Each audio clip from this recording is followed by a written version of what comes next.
Assalamualaikum warahmatullahi wabarakatuh.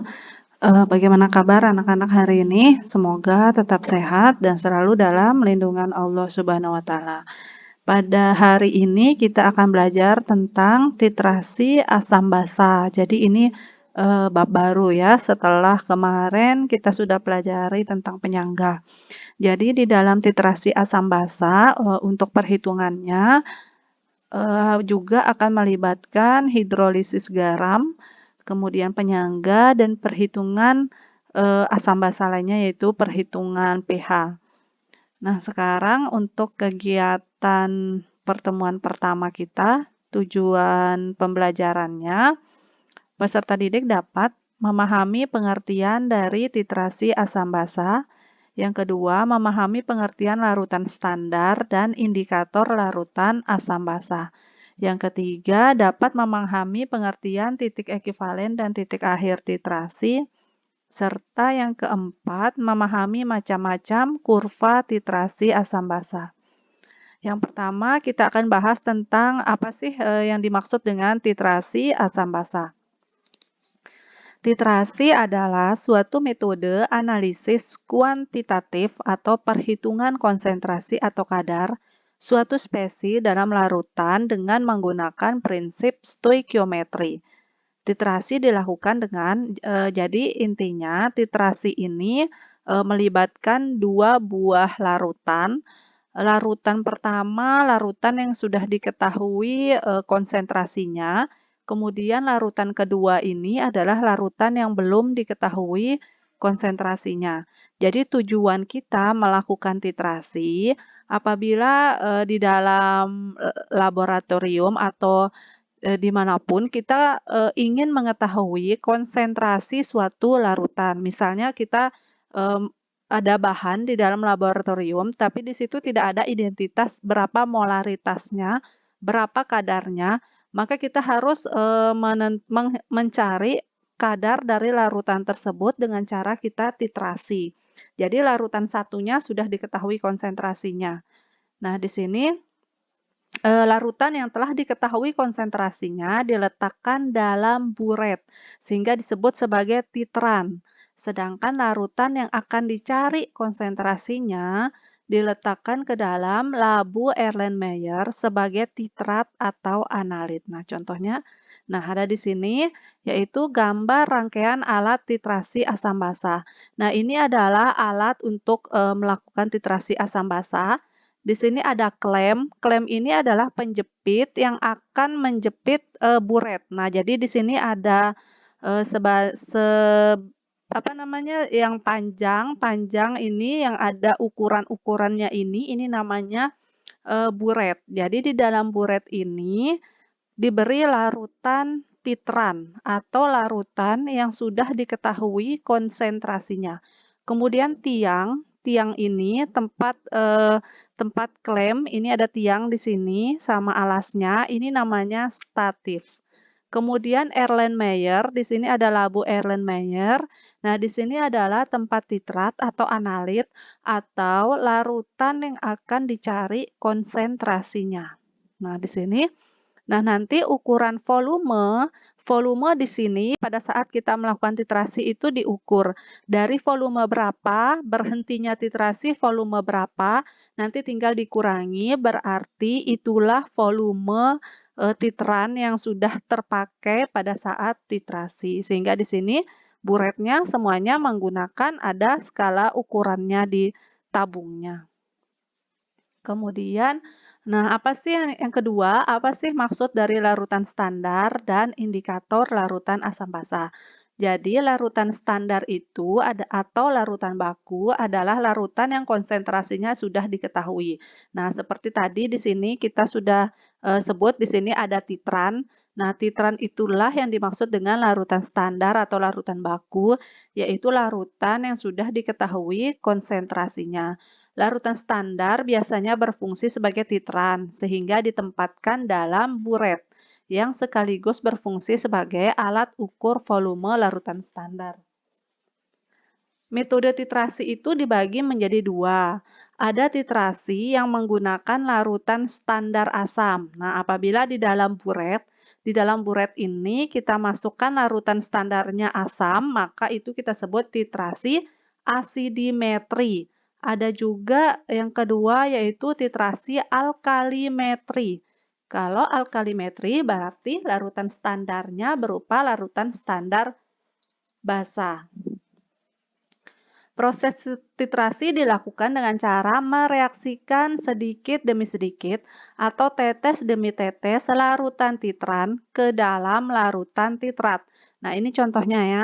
Jadi di sini di dalam Erlenmeyer sudah dimasukkan larutan yang akan kita cari konsentrasinya atau titrat.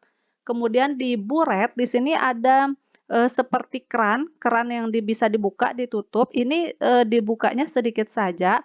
Kemudian larutan titrannya akan jatuh sedikit demi sedikit atau tetes demi tetes ke dalam larutan titrat sambil menggoyangkan larutan titrat dalam labu Erlenmeyer. Nah, jadi labu Erlenmeyer-nya ini nanti sambil digoyang-goyangkan. Tujuan menggoyangkan labu Erlenmeyer agar larutan titran bercampur sempurna dengan titrat dan segera diketahui titik akhir titrasinya secara tepat. Nah, ini adalah gambar proses titrasi. Nah, ini pada saat sudah menetes, ini adalah sedang titrasi. Kemudian, kalau sudah memperlihatkan perubahan warna seperti ini dari bening menjadi pink, maka ini yang disebut dengan titrasinya sudah selesai atau sesudah titrasi. Jadi, keran buretnya sudah bisa ditutup karena titrasinya sudah selesai. Nah, bagaimana caranya? Kok bisa perubahan warnanya terjadi dari bening ke pink? Nah, ini menggunakan larutan indikator. Nah, ini penjelasannya. Sebelum dilakukan titrasi, perlu ditambahkan indikator yang sesuai. Indikator asam basa ditambahkan pada titrat sebelum proses titrasi dilakukan. Indikator ini akan berubah warna ketika titik ekivalen terjadi. Saat inilah titrasi dihentikan. Setiap indikator mempunyai rentang pH tertentu. Rentang pH inilah yang dimanfaatkan dalam proses titrasi asam basa. Perubahan warna beberapa indikator terjadi dalam tabel berikut. Nah, di sini ada 4 macam larutan indikator. Jadi, kita akan menyesuaikan kita mau titrasi larutan apa, maka akan disesuaikan dengan rentang pH yang ada di larutan indikator ini. Misalnya, kita mau menggunakan metil orange, berarti rentang pH-nya dari 3,2 sampai 4,2.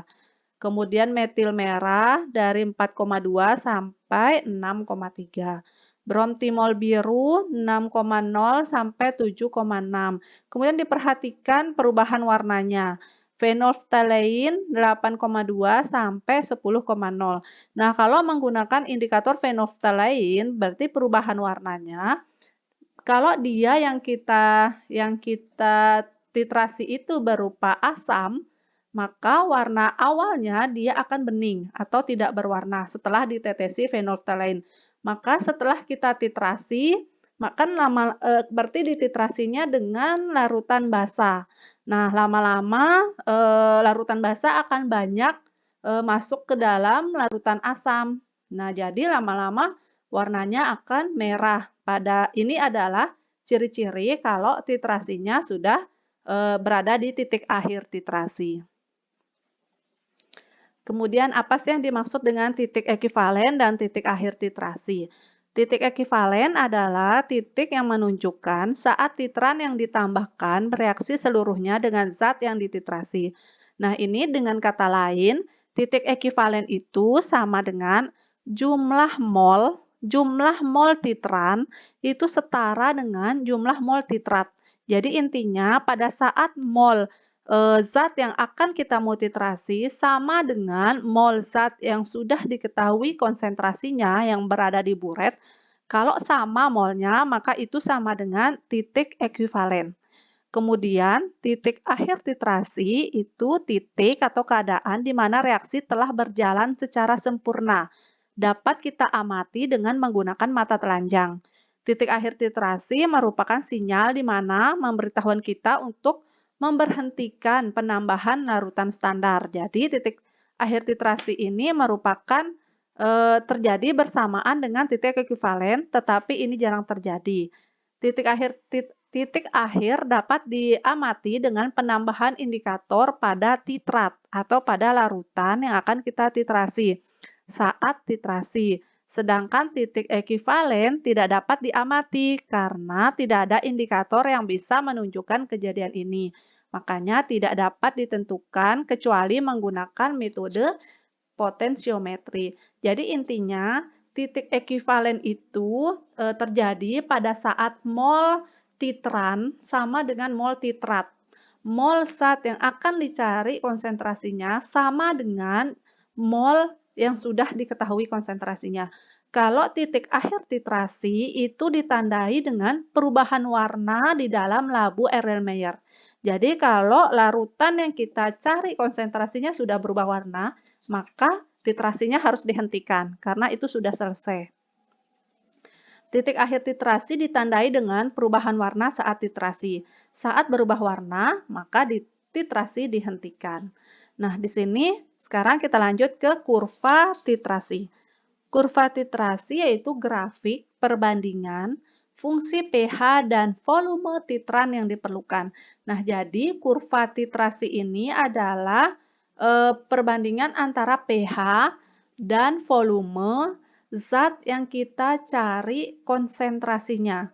Kurva titrasi berbeda satu sama lain. Kurva titrasi dibedakan menjadi 3, yaitu kurva titrasi asam kuat, basa kuat. Ini artinya yang dititrasi adalah asam kuat, kemudian larutan standarnya adalah basa kuat.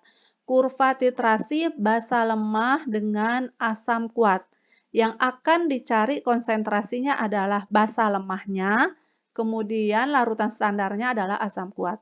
Kemudian yang ketiga, kurva titrasi asam lemah oleh basa kuat. Kurva titrasi asam kuat oleh basa kuat. Nah, di sini kita lihat contoh titrasi pada 25 ml HCl 0,1 molar dengan NaOH 0,1 molar. Jadi di sini titrasi antara asam kuat, ini yang kita titrasi yaitu asam kuatnya dengan basa kuat. Dengan basa kuat NaOH. Berarti grafik pH-nya di sini adalah grafik perbandingan volume basa yang sudah ditambahkan dengan perubahan pH. Nah, ini kita lihat dulu. Nah, di sini pada saat volume pH-nya atau volume NaOH-nya belum kita tetesi, masih di dalam buret, belum mulai ditetesi, maka ini di sini ya, pada saat volumenya 0, karena ini merupakan asam kuat, berarti dia grafiknya berada di bawah 7. Kalau asam kuat, sehingga grafiknya mendekati angka 1. Nah, di sini mendekati angka 1, sementara basa kuat mempunyai pH yang sangat tinggi, mendekati 14, sehingga pada akhir titrasi di sini ya, puncak titik akhir titrasinya. Kemudian, nah pada titrasi asam kuat dengan basa kuat, misalnya larutan HCl, yang dititrasi menggunakan titran NaOH, jika pH akhir yang dicapai adalah 7, maka indikator yang tepat untuk digunakan adalah bromtimol biru. Nah, di sini kalau yang dititrasi asam kuat dan basa kuat, ini ketemu titik ekuivalennya. Titik ekuivalennya sama dengan 7. Kemudian, maka indikator yang tepat untuk digunakan adalah bromtimol biru. Nah, kita lihat kenapa menggunakan bromtimol biru. Kita lihat lagi balik. Nah, bromtimol biru perubahan warnanya terjadi pada pH 6,0 sampai 7,6. Berarti ini masuk kategori pH pada titrasi asam kuat dan basa kuat karena titik ekuivalennya 7. Titik ekuivalen 7 berarti berada di rentang indikator bromtimol biru sehingga nanti perubahan warnanya dari kuning menuju biru. Kalau sudah berwarna biru, maka ini merupakan titik akhir titrasi. Nah, nih, makanya menggunakan bromtimol biru. Bromtimol biru memiliki trayek pH 6,0 sampai 7,6 dengan perubahan warna dari kuning menuju biru. Mula-mula analit atau titrat bersifat asam dengan pH yang rendah. Kemudian penambahan basa menyebabkan pH naik secara perlahan dan bertambah cepat ketika akan mencapai titik ekuivalen, yaitu pH sama dengan 7. Penambahan basa selanjutnya menyebabkan larutan kelebihan basa sehingga pH terus meningkat. Kemudian yang kedua, kurva titrasi basa lemah oleh asam kuat. Basa lemah contohnya yang kita titrasi adalah NH4OH. Kemudian dititrasi menggunakan HCl 0,1 molar, yaitu asam kuat. Nah, kalau yang kita titrasi adalah NH4OH, ini adalah basa lemah, berarti grafik titrasinya di atas 7 awalnya atau mula-mulanya. Karena ini grafik ini adalah pH dari zat yang kita titrasi. Mula-mulanya pasti di atas 7 karena bersifat basa. Semakin lama, semakin banyak ditetesi dengan asam kuat. Jadi di sini buret, yang di dalam buret itu asam kuat. Semakin banyak ditetesi, maka pH-nya lama-lama semakin turun. Karena larutan standarnya bersifat asam. Asam itu pH-nya di bawah 7. Lama-lama semakin turun. Kemudian ketemulah pH titik ekuivalennya, yaitu rentangnya dari 5 sampai 6. Nah, kemudian indikator yang cocok yang mana? Kalau rentang pH-nya 5 sampai 6.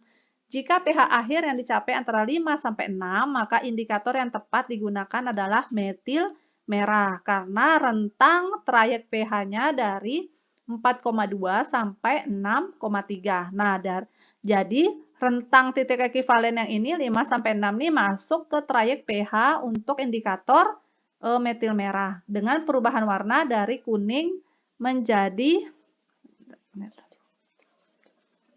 kita lihat, metil merah dari kuning menjadi merah. Kenapa kuning menjadi merah? Karena awalnya basa, lama-lama menjadi bersifat asam, yaitu nanti dicirikan dengan perubahan warna merah.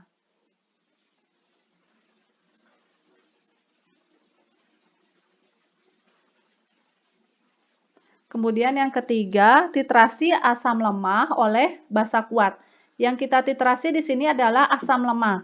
Kalau dia asam lemah, maka pH awalnya di sini ya tidak mendekati 1. Kalau asam kuat kan semakin mendekati 1 itu semakin kuat.